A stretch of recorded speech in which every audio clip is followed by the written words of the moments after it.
In 1971, air travel operated on a foundation of trust. You could walk into a terminal, buy a ticket with a stack of cash, and board a plane using a fake name, all without passing through a metal detector or a bag check. That is exactly how a man calling himself Dan Cooper boarded Northwest Orient Airlines Flight 305 on Thanksgiving Eve. Mid-flight, Cooper handed a note to a flight attendant. He opened his briefcase to reveal a mess of red cylinders and wires and issued his demands: $200,000 and 4 parachutes. Demanding 4 parachutes transformed this from a standard hijacking into a calculated hostage strategy.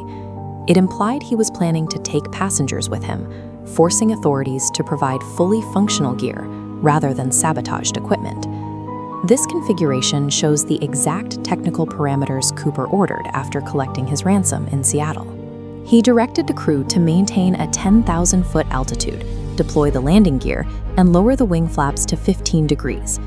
These settings allowed the Boeing 727 to fly slow enough for a jump without stalling.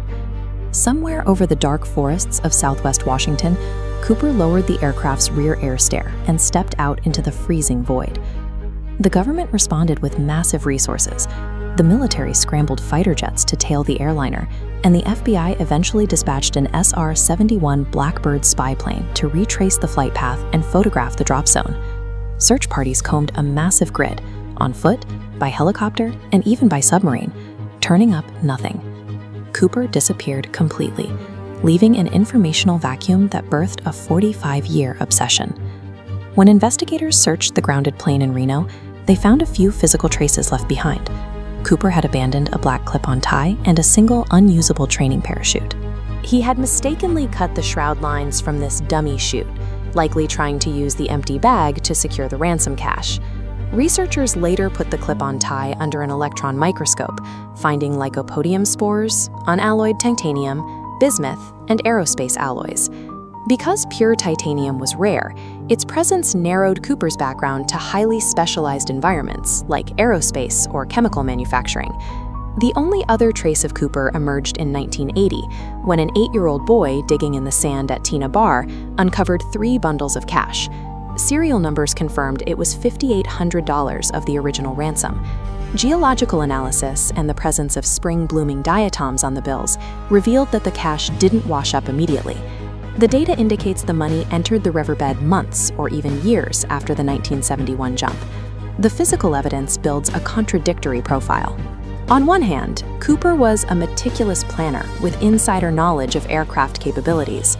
On the other, he jumped into a freezing storm in a business suit and slip-on shoes, apparently unaware he had rigged a non-functional classroom parachute. Replicating this heist required a specific set of traits.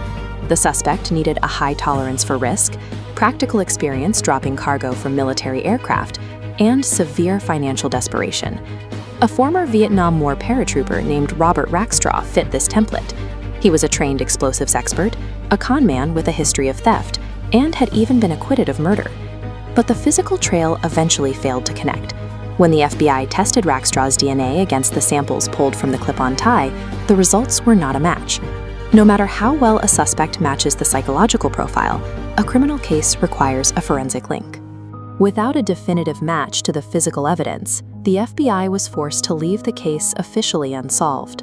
In July 2016, the FBI officially suspended its active investigation into D.B. Cooper, leaving his ultimate survival a permanent mystery. In 1972 alone, 15 different hijackers attempted copycat extortion jumps, forcing the aviation industry to physically alter its fleet. This technical lock is the Cooper vane, a device now mandated for the exterior of all Boeing 727s. As the aircraft gains speed, wind pressure automatically rotates this blade into place, making it physically impossible to open the rear door during flight. The government also implemented universal passenger screening. Airlines were required to install metal detectors and mandate baggage checks for every person boarding a commercial flight. The man calling himself Dan Cooper vanished, leaving behind nothing but a few degraded bills and a discarded tie. We may never know if he survived the fall, but every time you pass through an airport security checkpoint, you are navigating a system built to ensure his jump can never be repeated.